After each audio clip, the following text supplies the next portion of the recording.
actually last summer, because the Davises have so much knowledge and so much love of the woods that they own, and they've been working on it for 20-something years now. They have 8 miles of trails, and they've really worked on learning how to manage their forests for the maximum health of the forest. And Tim Fleury also encouraged me to talk to them, or have them speak. This was originally part of an idea that we have at the library, which is to focus on local experts. There's so many people in Wilmot who are really passionate and knowledgeable about something. So I really appreciate the Davises speaking about the Woods Without Gile.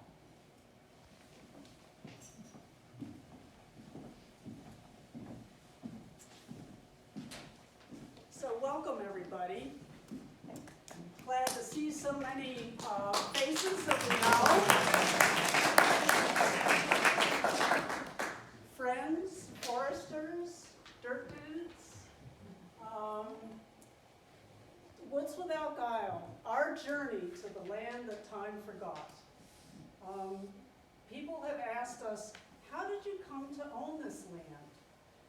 And so we're going to try to explain some of that for you tonight. We were named this year as the Outstanding Tree Farmers of the Year for New Hampshire. So even though we had started working on this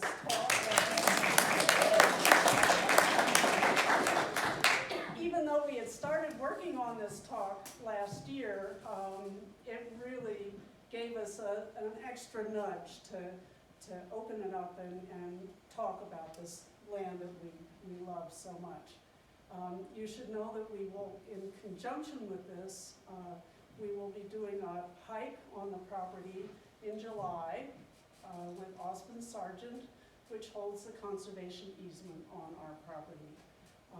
There's a sign-up sheet out in the hallway, and if you would like to be informed with more details about that hike, please let us know by checking that on the sign-up sheet, and we will catch up with you.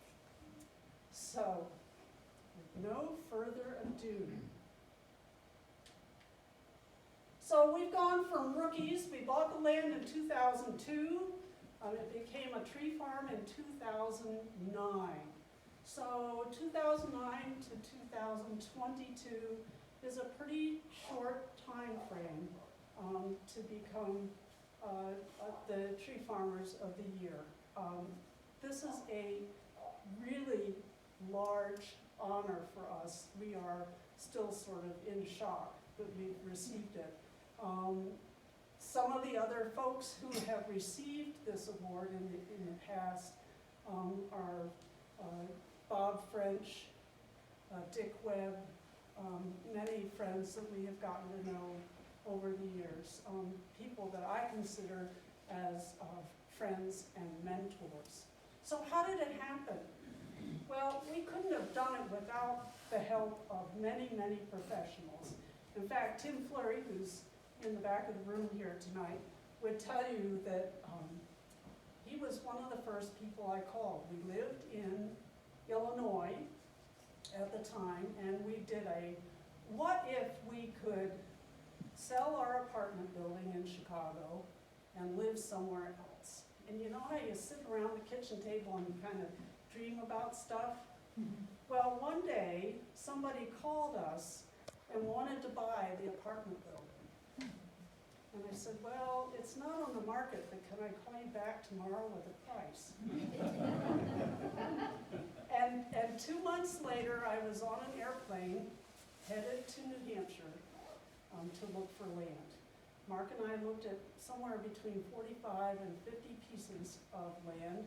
We hired a couple foresters to walk with us because not all realtors will go walk a 400-acre piece of property. And I knew I could get in the woods, but I wanted to make sure we could get out.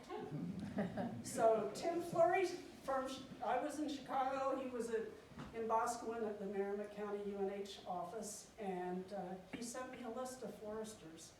And so we chose two to work with us in our land hunt, and they're still friends.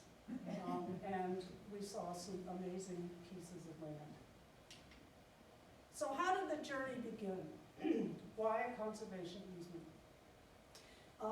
My family lived on farms when I was a kid, and this is my mom on her John Deere tractor, slinging shit. She loved running that manure spreader. And this is the last farm that we lived on before I got married. That farm was sold, and it became a subdivision.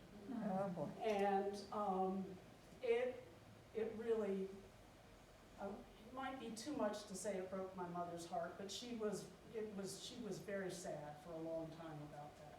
So I thought, if we can ever ensure that a piece of property not become a subdivision, and don't get me wrong, people need places to live, but if we can do that, then we will.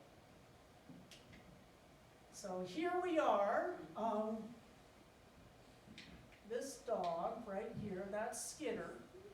And when we bought the woodlot, we knew that we would probably be cutting timber and skitters are involved.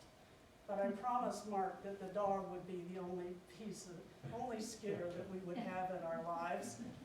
You can never have too much rolling stock, but a skitter's a pretty big machine. And the other dog is Jiff. And this is at one of the cellar holes on the property. So we made a list. We sold the apartment building in Chicago. We made a list. What would the perfect piece of land have? Well, we wanted it to be next door to a large protected piece of property, and that's what this map is all about. This is the Gile State Forest, 6,275 acres. Because I worked for some land trusts and knew when you park your ownership next to another larger protected piece of land, it benefits wildlife. You have more connections for critters and plants. So that was one of our objectives. We also wanted undulating topography. And now, you guys know in New Hampshire that's a challenge, right? But we wanted elevation change, but we didn't want to have to do any rappelling. We also understood that any water body, a stream, open water, sedge meadows, swamps, bogs, vernal pools are all attractors to wildlife, the real wildlife magnets. And we also wanted diverse habitat. Oh, and we wanted to buy as large a piece of land as we could for the budget. And we did have a budget, and we agreed that we were not going to go beyond that.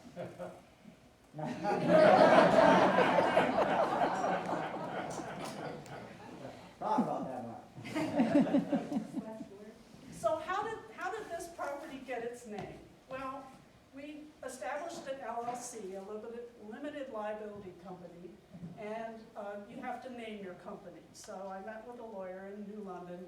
He said, bring me 3 names. So Woods Without Gile. It's on the outside of the Gile, so I put that at the top of the list.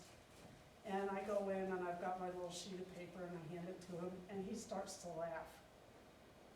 And I thought, oh no, this is not a good sign.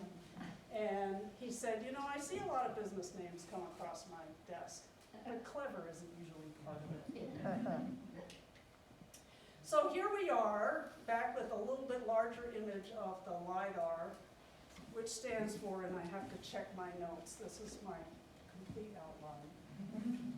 LIDAR stands for light detection and ranging. So this shows you the topography of the land. Here's a big wetland. This is a red maple swamp. Another wetland down here. This is it. And when Paul Mulcahy, one of the foresters that we work with, looking for land, and we came in from here, and we walked down this road and came across here. And what we saw was the image that was on the screen when we first came in, that beautiful wetland. But you can see there is topography. It ranges from about 1,350 feet to 1,750. So there is change in elevation, and there are a couple steep spots, but it's not too bad. And here you can see that wetland again. This is that critter magnet that was the big selling point for us. Now, not all forest landers want lots of swamps and bogs and sedge meadows and such, because you're not going to be able to cut many trees in there. But that didn't bother us. We wanted land that was interesting to walk. So open water, streams, sedge meadows. There it is, the Morrill Marsh, and actually on old maps, that's the name of the marsh. And the Morrill family owned this particular piece of property until about 1930. They lived in a homestead up on the land. And you'll see that site a little bit later. So this is the first real scene we saw on June 20th, 2002. And I turned over and I looked at Paul Mulcahy and I said, yeah, well, I think we could stop looking now. This is it. This is from the west side looking downslope near the Morrill family homestead. And this photo was taken in 2004, just after we had started to cut some timber around that homestead. We wanted to open up the view. This is north of the main marsh. This is a beaver impoundment. And this is the brook that drains the marsh. And on old maps, it is known as either Upper Meeting House Brook or Langley Brook. And there's Skidder again. She has a way of, she's no longer with us, but she's with us. This is a sedge meadow up in the northeast corner of the property. And it's just beautiful. In the summer, it gets, it's filled with a beautiful wetland plant called yellow loosestrife, and the whole meadow is like a golden color. It's just gorgeous. Diverse habitat. We have all kinds of critters and plants that live on this land, including the flat-tailed rodent, also nature's engineer. They have done some amazing work on our property and have created wonderful wetlands through their impoundments. Wood frog, lots of those.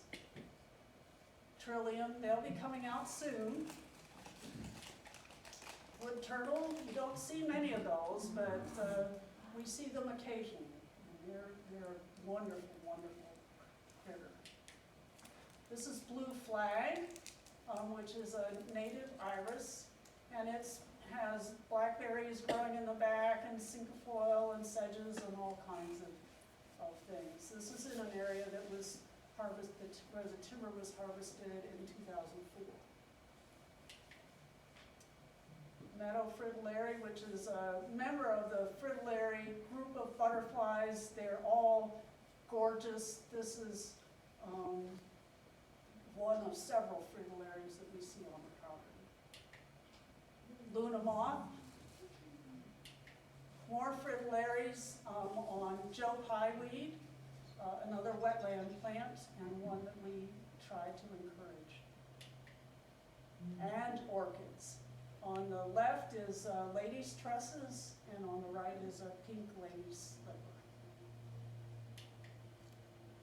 And we have turkeys on the property, but we're usually out there working or with the dogs or the dog, so we don't usually see them, but they leave their evidence. This plant is called narrowleaf gentian, and it showed up in an area where we had cut some timber in 2004. It was in the soil, in the seedbed, and like 2 years later, there was just a crowd of it. And now there's probably about half an acre of this plant. It blooms in August. It's just beautiful. So if you're a woodlot owner and you don't know anything the way we didn't know much, there are lots of great organizations you can turn to. New Hampshire Timberland Owners, UNH Cooperative Extension, Tree Farm Committee, private consulting, foresters, the USDA Natural Resource Conservation Service, say that 10 times quickly, is a part of the Department of Agriculture. We participate and have participated in that program since 2005. And they provide you with funds to develop management plans and do work on your property. They're all about soil conservation. We just signed a new contract with them, and part of that agreement will include a survey of the impact of silviculture on bird populations. We know, because when we first started walking the land, there were just crows, jays, chickadees, and ravens, and now we hear all kinds of warblers and songbirds and game birds, that there has been an impact. But part of our quest in the next 5 or 10 years will be to do more scientific work on the property.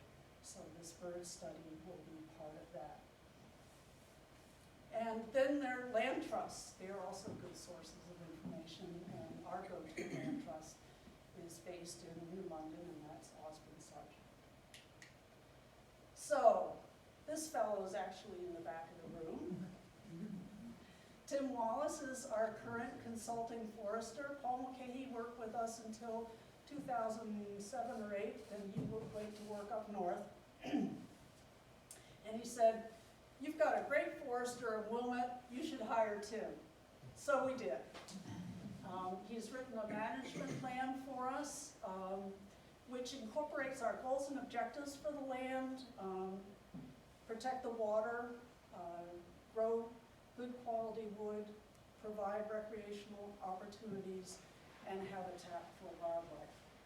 We're in the process of updating that management plan, and Tim was just up on the property working on a timber inventory over the weekend, so we're working on that update this year. Even if you're just cutting a couple trees in your back woodlot, it's a good idea to contact Tim Fleury if you're in Merrimack County, or Doe Gladders if you're in Sullivan County. They work for UNH Cooperative Extension. The short term is they're a forester. They have a much longer actual name if you go on the website. But they can tell you what you have growing on your land, what you can do to improve that, and just to become knowledgeable. It's a good first step. There's no charge for that. I tell people, put your tax dollars to work, because it's funded in part from the federal government and state government. So here, Tim is marking trees. And this is one of the ways he communicates with loggers. This is kind of sign language to loggers. In Tim's vernacular, 2 dots means stop. He's marking a patch cut. So what will happen is that the logger will come in with the big machine and cut every tree within that double dotted area. Now on our property, the 1998 ice storm walloped the hardwoods. So a lot of them are still living, but they weren't thriving. So we've had 4 timber harvests, most of which have worked to extract that damaged hardwood and create opportunities for other young trees to grow and thrive. So why do we cut timber? Every landowner has their own reason for doing that. You might want to just cut some firewood. You might want to open up some trails. We like to be able to see where we're going. So we've opened views, and we knew because of the topography that they would be there. Established trails and meadows. I'm not much of a bushwhacker and never was. Manage the forest, extricate the damaged wood, diversify the habitat. If you have uneven ages of wood growing on your property, you will get different kinds of critters that come to live and eat within that habitat. And finally, to generate some income. Now, with all our damaged hardwood, it's not a high potential revenue generator, but we've had some pine and spruce. In fact, some of the pine that was cut in 2016, we think because it was milled at Durgan and Kroll, probably was used as dimension lumber in our house that we built. So this is a feller buncher. Big machine, safe way to cut trees. The blade is right here, and it comes down a trail that has been marked by the forester. In this case, it was Paul Mulcahy, because this was a harvest that was done in 2004. And this part of the machine grabs the tree, gives it a hug, and then sets it to one side, and then goes and cuts another tree. And might pile 3 or 4 or 5 trees, depending on the size of the trees, in what is called in the industry a hitch. And then this machine, a skidda, not to be confused with the cute dog in the previous photos, grabs the hitch and pulls the whole tree to the log landing, where it's then processed. This is a chipper machine, and that's a chip truck. One of the ways that we create nice trails on our property is that we do use a chip operation as part of our timber harvest.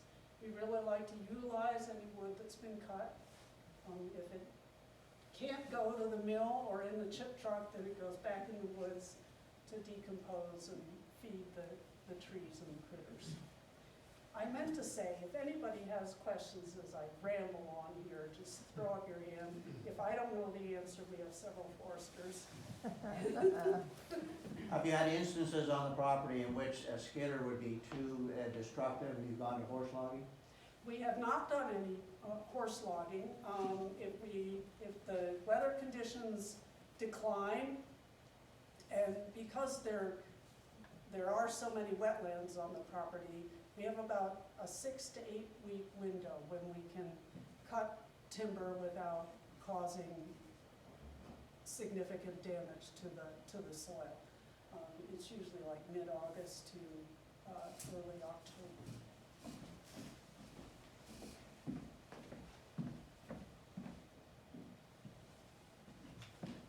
But horses dragging trees have impact on the land too.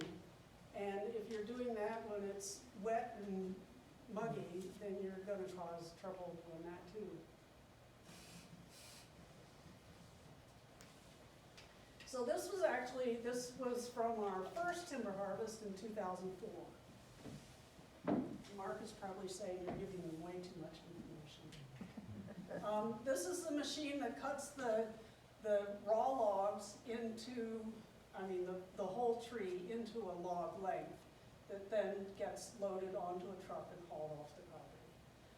And the length of the log will depend on the quality of the timber, the type of tree, and what mill it's going to.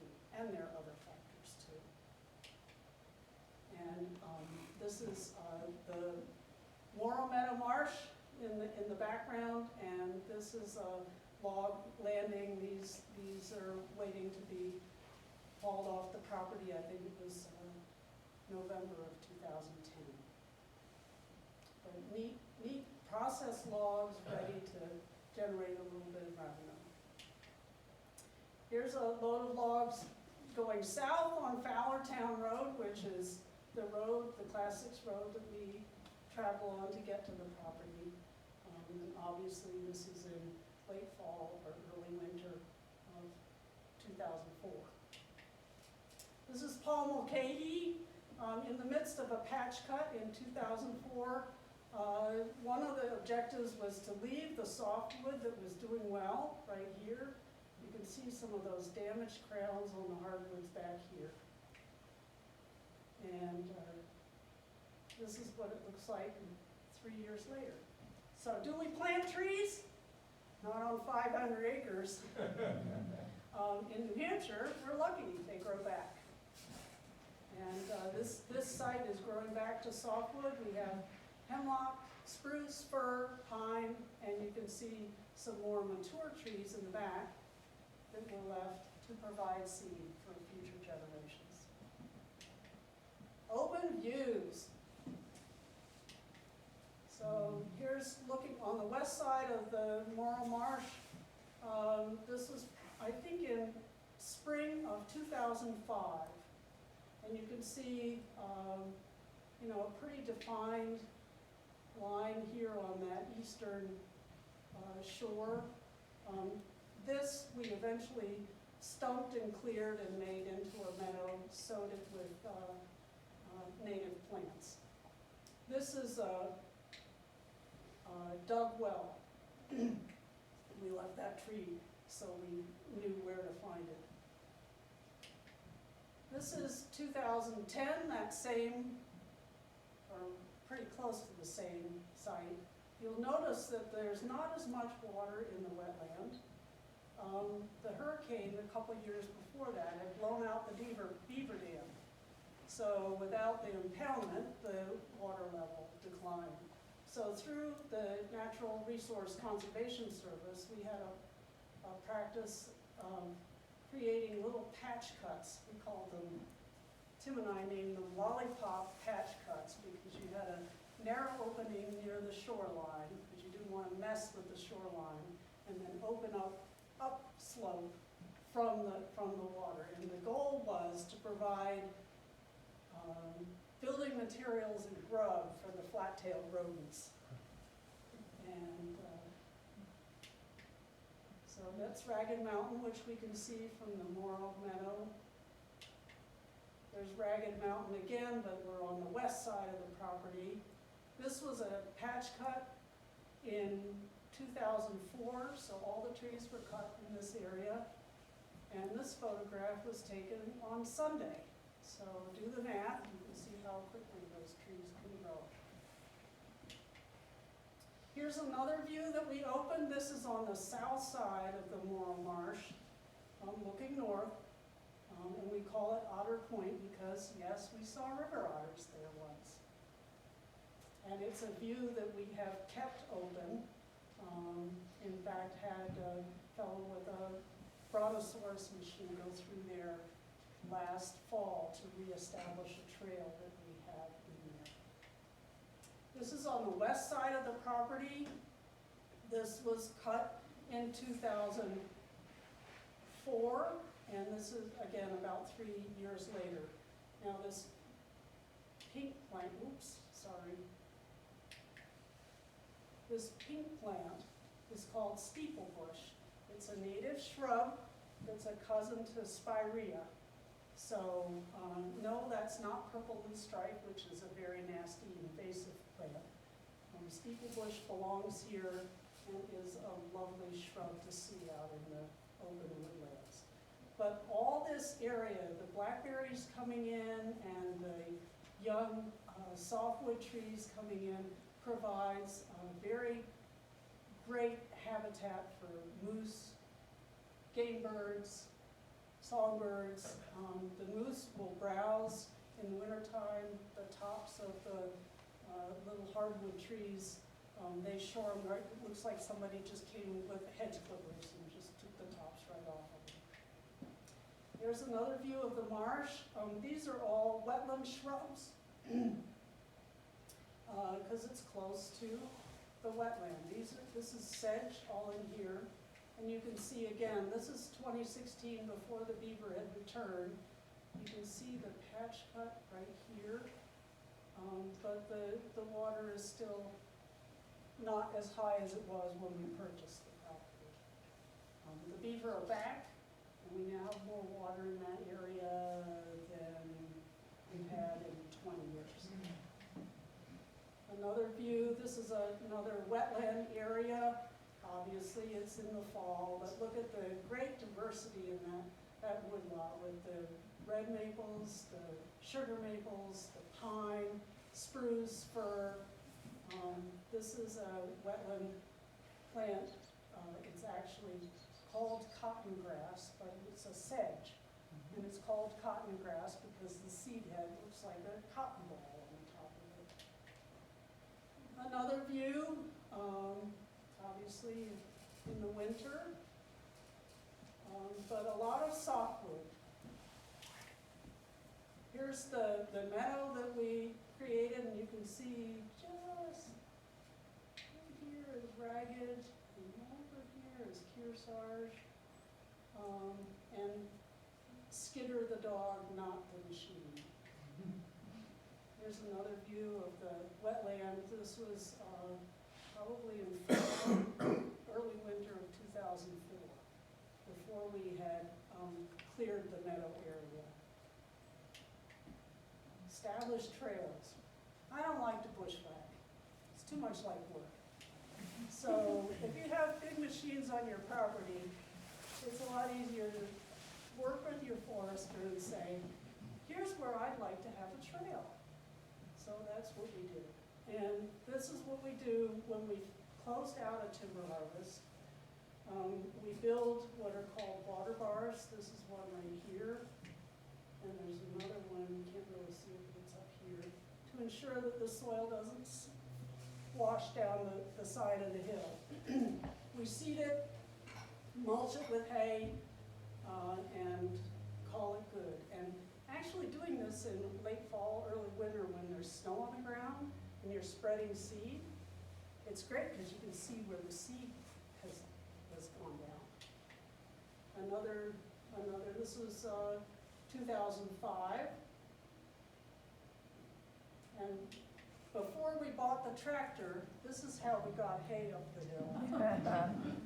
So we do a lot of things that counteract our use of petroleum. We heat with wood, we have solar panels at our home, but we do also own a tractor, and we are happy to have several professionals who have nice large pieces of equipment who can do things for us that we could never do on our own. But this is another skid trail.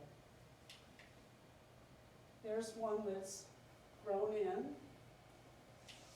This is an old historic trail, and we know that it was established years and years ago. This is on the west side of the property. We know that it's an old, long ago trail because there's a stone culvert way to the back part of the land. And it was just a thrill to find that one day when we were out there. This is another. Hey, up there. Do you have any particular, you said you're not planting trees, but you have tree species that you're especially encouraging or especially discouraging? And what would that be, Tim? Oh, we know what that is. That's what It's she wants. And she doesn't like balsam fir. So over the years, in previous ownerships, the landowners did what was the practice of the time. They hydrated it. They took all the good wood. Well, what was the good wood at the time? Oak. So there are not very many oak trees that grow on our woodlot. So one of the things that Tim does, if we do have a timber harvest, is he'll use his paint gun and, no! Don't you dare cut that tree. And we also flag them with pink flagging and so forth, so that it's really quite obvious that that's not part of what should be cut and put in a hitch. Great question, thank you. So this is also an historic woods road that leads to what we call the Mark Fowler homestead on the west side of the property. And right here is an ash tree that unfortunately succumbed to emerald ash borer. You will see it again. a little bit later. But this is a beautiful, this road is bounded on both sides by lovely stone walls. We found hops up at the top of the hill, columbine, cultivated roses that have come back. So it was a beautiful, beautiful homestead. And there's Banjo, the dog who came with us from Chicago, and he's just keeping an eye on us as we work on the trail. So we've built roads and landings. Infrastructure is one of the things that happens when you want to cut wood. This is John O'Brien, another forester. Loved to run his bulldozer, and his dog Cal Ripken Jr. John passed away last year out in the woods working for a client on his bulldozer. Just a really interesting guy. He did the work on our access road. He remediated several of our skid trails and installed water bars, and just a great guy to work with. And here's yours truly, driving, named after my mother, Betty Deere, the tractor. This is the road that leads to our main log landing. The fellow who owns this beautiful piece of equipment is in the room with us tonight, Doug Reno, our friend and neighbor. Doug has worked with us to remediate the roads, add gravel to Fowlertown Road, because it's a Class 6 road. The town does not maintain it, it owns it. So if we want to get in and out and not ruin our vehicles, we put gravel down. Here he's putting gravel down on our access road. This was in 2010. And here's another shot, just laying down the gravel. This was in anticipation for a timber harvest that was done in November and December. And here's that access road taken, a drone photo taken by Peter Block as part of Osmond Sargent's monitoring process. So you get a feeling for, this is looking to the north.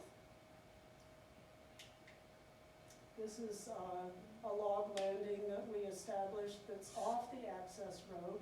Again, we saw this earlier with logs on it and the marsh in the back. And we have named this for John O'Brien because he said, you really need to have a landing here. And before we really even had a chance to discuss it, it was done. Our land is open to passive recreation. We love to have people use the land. It's also open to hunting and fishing. Good luck catching any fish. But we have a significant investment in the roads and trails, so we'd rather not have ATVs and pickup trucks go looking for mud in the backland. So we put up gates. And here's the love of my life. He's still speaking to me after this experience, helping to install a gate. And here's Doug with his excavator placing rocks to the side of the gate. Again, it's easy to walk in there. You don't have to open the gate. And horses come in through there as well, but a little bit more difficult for motorized vehicles to get through. And there's that gate again, taken last fall by our friend John Tracy, who also is in the room tonight. But the gates have worked really well. That's another NRCS cost share program. They don't pay you a whole lot of money for the gates, considering they're made of steel and you need to dig a hole and plant them. But they've done the trick. This is the gate at the entrance to the Mark Fowler property. And one of the things that we've done to protect water quality is install bridges. Now these panels are prefabricated, they're 3, and they're like how big were they done? 4 feet wide and 20 feet long. Yeah. And so they come in, they're manufactured up in the North Country. And we do this as a way to cross the larger streams more easily, makes it easier to hike, sort of part of the not liking to bushwhack, not really interested in climbing up and out of streams. But also it allows us to maintain the roads and trails and do so safely without contaminating the water. And this is that bridge just after it was installed in 2010. You can see how dry it is. This is August. There is virtually no water in here. And you're probably wondering, why have you got posts in there? Well, we plan to use this for log trucks to cross. And those suckers can weigh 60,000 pounds. So we got permission from Department of Environmental Services to put the posts under the bridge to support it, and with the guarantee that we would remove the posts once the timber harvest was done. And we did do that. Here's installing another bridge. You can see the petroleum power at work here. We love that machine. And just putting the panel down. Now this was not as large a bridge, it's just 2 of the skidder bridge panels. And this is yet another panel. And these bridges were installed in 2010. We'll probably need to replace them next year. But they really provided a great access for us. We also like meadows. Meadows add great dimension to your woodlot, your backyard, wherever. Anytime you have edges where there's woody material and then trees, you get a whole different dynamic of critters that will live there. So this is the O'Brien Landing again. This is one of our trails going up through here. There's another trail that goes along the wetland that goes off in this direction. Here's Mark mowing the Morrill Meadow, and down in the Morrill Marsh, you can see how low the water is. I think this must have been like 2008, before the beaver came back and rebuilt the dam. And this is that same meadow area with one of our friends who has been very generous with his time. He and his wife are also in the room tonight, Gage and Kate Bensley. It was really wet for a couple years in a row, and we couldn't get in to mow, so we had to cut some brush, and they gave us a day of their time and helped us with that. This is what we call the picnic area, and we do come up here on Sunday afternoons in the summer, sit and read a book, eat a sandwich, take a nap, take the dog for a walk. Remember that ash tree? Well, here it is again. Oh, dear.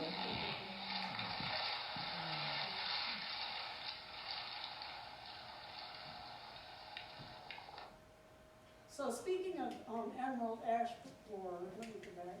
Speaking of emerald ash borer, last summer, Division of Forests and Lands did a study on our property.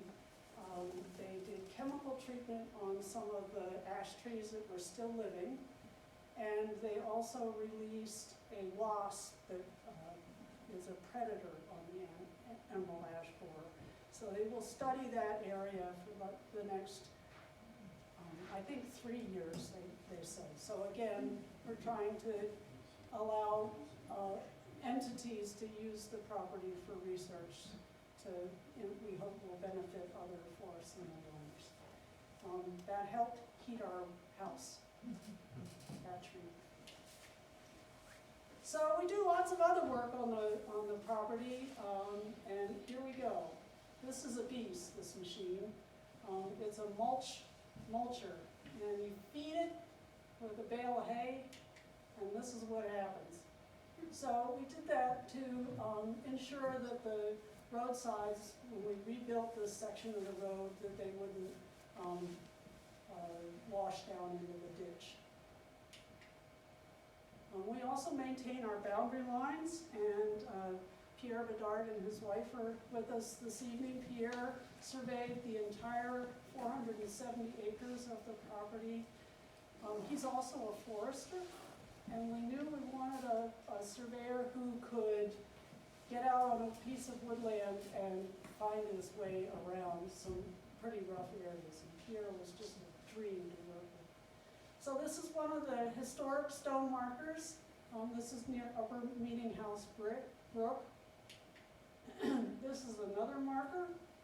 You can actually see the date inscribed. Our land is bounded by Merrimack County and Sullivan County, and the town of Wilmot and the town of Springfield. And this boundary line here is what is known as the Masonian line. And Wilmot is on one side, and Springfield is on the other. And we don't remember which side was which, but one was. We do remember which side was which, you just don't agree.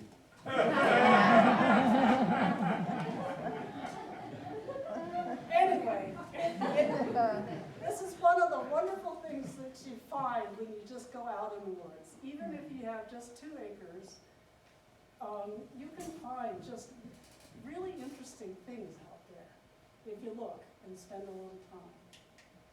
And there's Pierre, and you can see this is an arrow that was inscribed, and it points to a monument that was on the Smithsonian line. So, you know, we're just tromping through the woods, clearing out boundary lines, and we find things like that. There's Mark. We were working with Pierre, and this is a drill hole at the far southwest corner, so that's right here, of the property.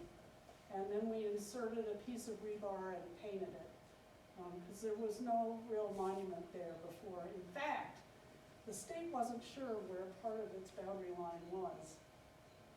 And that's a story for another day. Nothing bad happened, but it was really interesting. We use yellow paint to mark our boundaries, and the state uses blue. So you can see that this is a boundary between the Woods Without Gile and the John F. Gile Memorial State Forest. And this is what one of our boundary lines looks like after we've cleared and brushed it. Do they all look like that? Not after a windy winter, they don't.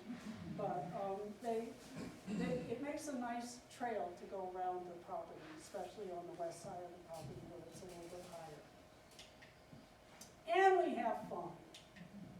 So Skitter, she was the water dog. She loved to run through culverts and leap in the water. Here we are having a picnic supper with our friends and neighbors. This is at the picnic area, and Mount Kearsarge in the background. Paul Mulcahy, and I'm having my favorite lunch, potato chips. This is a good friend demonstrating how these trees lost their bark. These are moose grubs, and so he was having fun with that. I love berries, any kind of berries.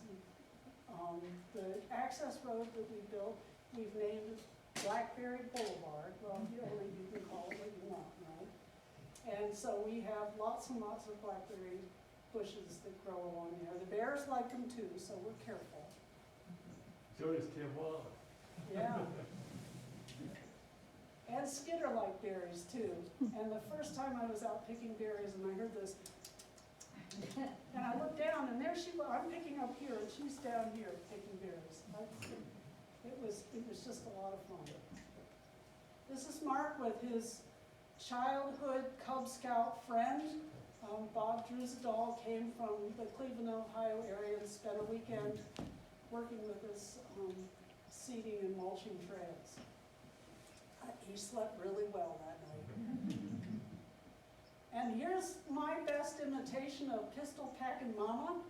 Paul Mulcahy said, "You really need to know how to shoot a gun." And I said, "I don't think I really need to know how to do that," but I went along with it, and I didn't hit the target once. And there we are on a pile of kind of scraggly looking wood, but it was the end of a good day. So as I mentioned earlier, we have a conservation easement with Osmond Sargent. There's quite a bit of information about the history of the property, our relationship with Osmond Sargent, list of contact information for different organizations that can help you with your woodlot. But we liked Osmond Sargent, and in fact met with them before we bought the property because I wanted to be sure that they would accept it into their book of business, so to speak. We wanted to protect it forever. We assumed all the costs related to doing the easement, including the survey. You have to have it evaluated from a appraisal standpoint. And so we took care of all of that. And this is the celebration day.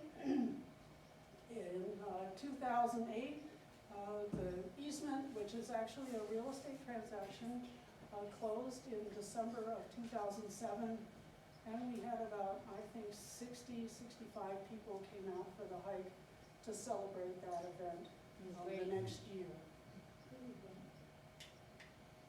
This is Otter Point with some of the folks enjoying the view. This is another hike that was in 2016. This was a patch cut, and in 2004, none of these trees were there. So 12 years later, that's how they were. And this is Betsy Forsham, one of our easement monitors. She's here tonight. Betsy's been with us since our first easement monitoring in 2008, and we've become friends, which is great. Todd Lloyd is also here with us tonight. He actually does the monitoring on the largest parcel. There's 3 parcels in the easement. So we couldn't, that's part of how Osmond Sargent ensures that the property, that the owners are taking care of the property the way the agreement says they should. And there we are, proud members of Osmond Sargent, timberland owners, and tree farm. Here we are. You may have seen this in the Intertown Record, but there we are with the latest dog. This is Zippy, along with Tim Wallace, our forester, at again one of the cellar holes on the property. So it's not the end of our story. We've got more work to do, working on the management plan, always something to see and learn. And I'd just like to leave you with this thought, that again, it doesn't matter the size of your property. Get out, enjoy it. There are things to learn. We have made so many wonderful friends, and thank you for the folks that we know who came tonight to share this with us. But just enjoy your woodlot, learn from it. Learn about the birds that live there, the reptiles, the types of trees. It's a journey. There's no roadblock at the end. Just keep going and keep learning. Any questions? And if I don't know the answer, I'll make up something. How about rabbits? Any rabbits? We have snowshoe hares, we see their tracks, and we occasionally see them, especially this time of year when they're changing over in their, changing from their white garb to their, but not many. No, we've not seen any. Lots of pellets out there this year, you got lots of snowshoe hares. Yay! Yeah, but no cottontails. No. Betsy? Do you have woolly adelgid, hemlock woolly adelgid Not yet, infestations? not yet. Good. Tim, it's here though, isn't it? Oh, I have it in my, unfortunately. Woolly adelgid? Yeah, the series of warmer winters you've been having, the deltas in this area, it's in New London, Franklin, Andover, so it's in the area, still early in the infestation, but it is moving into this area very slowly. Yeah. We're hoping that and in fact, that's a great question, Betsy, because as you know, we have a really wonderful hemlock grove we kind of set aside, leave this alone, we don't need to cut these trees. It's almost like walking into a giant cathedral. So we're hoping that the elevation is enough. You know, the winter spring is 2 weeks later up in North Wilmot and Springfield than it is down here. And it does seem to be slower than emerald ash borer. I can't think of hemlock, the ash trees are just dying or dead every year. It's awful. The Delgid is not real cold tolerant, if you get temperatures 25 below or a series of cold days late in the winter will kill the Delgid. Good. That's why it's going to be slow to move in the area. 25 years ago, it was an ash borer, but slowly but surely it's moving more. It's not going to cause mortality like the ash borer will either. It weakens the tree in many cases, but there is another bug called the elongate scale and tool that kills trees. But that's been moving forward north as well. That's down in the Concord area. The hemlocks, it's kind of like pebbles in a rising tide right now. I wouldn't do anything for them because it's still pretty early in infestation. But there are places just further south that they're pretty bad. I have porcupines that climb up my hemlocks, eat the bark, so they're killing the trees. But the one that's infested with the woolly adelgid, can they get it on their feet and when they go to a different tree, do you think? Can they Primarily spread it's it? moved around by birds and stuff like that. The birds are moving around. It has a flying phase as well. The lifestyles of the Delgid are very complicated, let's put it that way. But mostly what they see when they're sucking on that flying phase. Yeah, no, it's covered with little white cotton balls. It's not the same as the normal ash borer is, but it's starting to move into the area. Yeah. Okay, thank you. Any other questions? John? I wanted to mention that Ann and Mark have been tree farm members for quite some time. She alluded to that earlier. The tree farm program in New Hampshire is sponsored by the Co-op Extension, the Forest Society, by UNH, Society of American Foresters, Division of Forest and Lands, and every year Hampshire timberland. and the New Hampshire Timberland Society. And every year, the tree farm committee chooses one outstanding tree farm. And this year, it's probably been overdue, but this year we have chosen Woods Without Gile. It's an exemplary property, and we hope that you get to see it. The first Saturday in October is field day, and it will be held at Woods Without Gile. And we hope that you can all put it on your calendar and come up and see this gorgeous, gorgeous property. Thank you. Thanks, John. Thanks. And we will be having a hike for the public that will be free. Again, if you're interested, just leave your email address at the front table and we'll make sure when we get our plans set, we get in touch with you. Any other questions? Sure, yeah, I have a question about fire. I mean, do you just hope it never happens? Do the access roads, are they part of a plan for what to do if there's a fire? Fire is a 4-letter F word, and it's not always a good one. Part of the reason we applied to NRCS for cost share money to build an access road, the one you saw from Peter Block's drone photo, was to provide a fire break through the middle of the property. We also have Fowlertown Road, which cuts through the property as well. If there were a fire up there, tough to get equipment. They probably have to go in with helicopter to do any kind of treatment to combat a fire. So we're always very careful. 2 summers ago, when it was really, really dry, Division of Forests and Lands and New Hampshire Parks said, don't even have cigarettes when you're in the parks or out in the forest lands. So that's, you know, better safe than sorry, but sometimes you can't fix stupid. So, any other questions?